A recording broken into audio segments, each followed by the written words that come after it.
ได้กินข้าวเด้อมื้อนี้ตำแตงยิ่งปลาแห้งต้มไข่เนาะอยากกินตำแตงอีกแหละมันฮ้อนเนาะโมฮูสิกินอย่างกินตำแตงนี่แหละเวิร์กสุดกินทุกมื้อก็ได้ตำแตงอ่ะ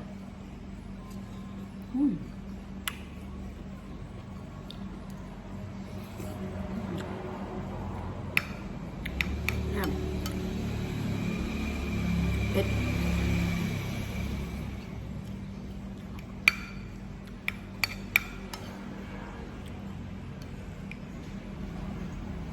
FC คอมเมนต์มาว่า FC คอมเมนต์มาว่ายังกำลังให้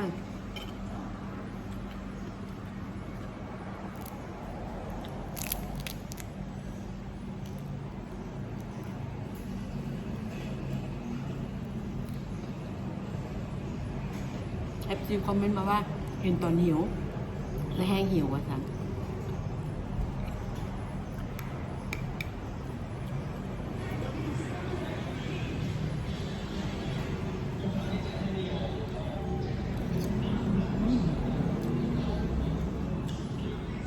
ปลาแห้งมาแต่ปักสัน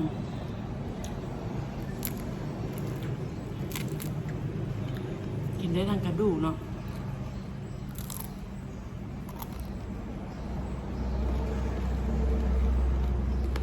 เห็นไหมตำแตงอ่ะเอาไหมตั้งมาไหมเห็นมันนั่งอะไรเด็กน่ากินได้ไหม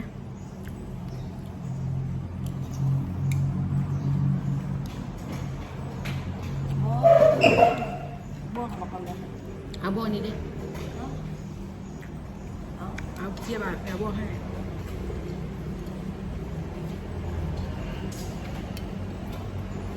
เม็ดละ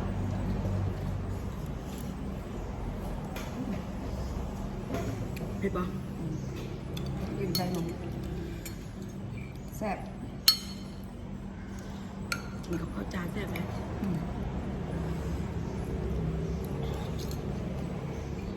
มาให้มาให้แซ่บ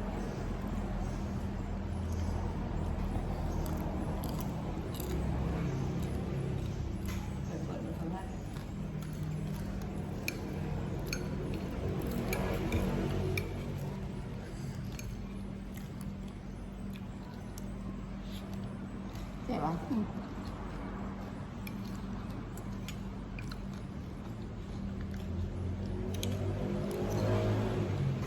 ครับ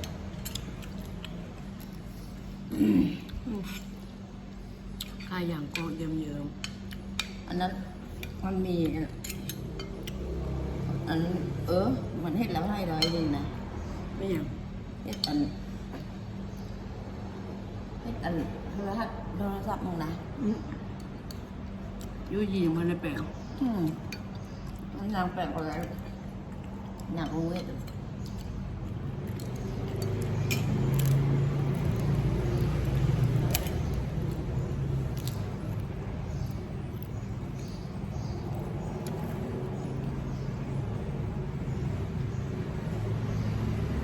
ไปแล้ว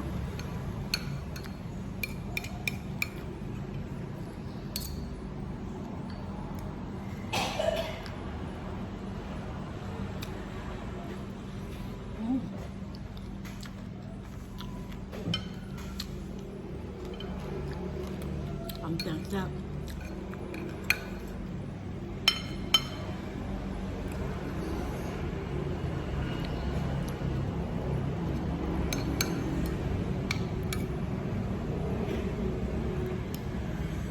อาการฮ้อนอ่ะตำแตง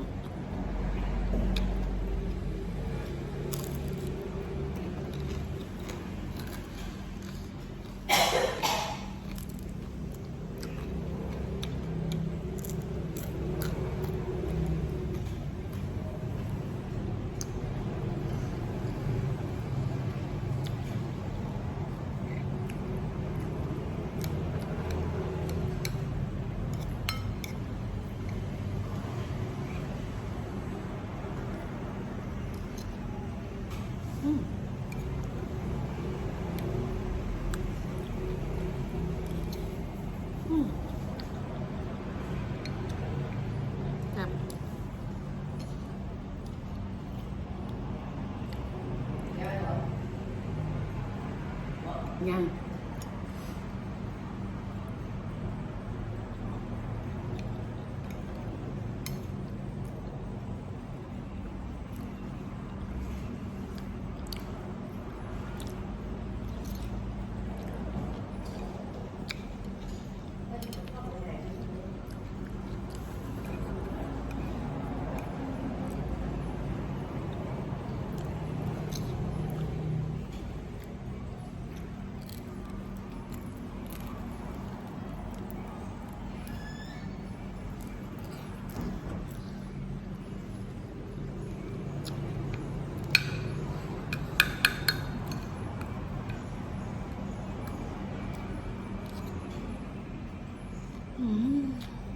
อิ่ม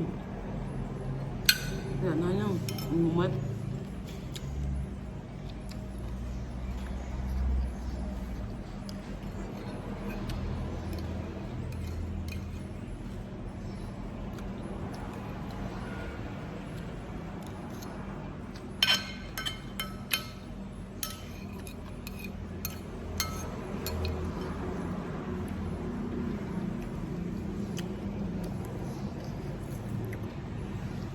มื้อนี้ก็ขอลาไปได้ซ้ำนี่เนาะ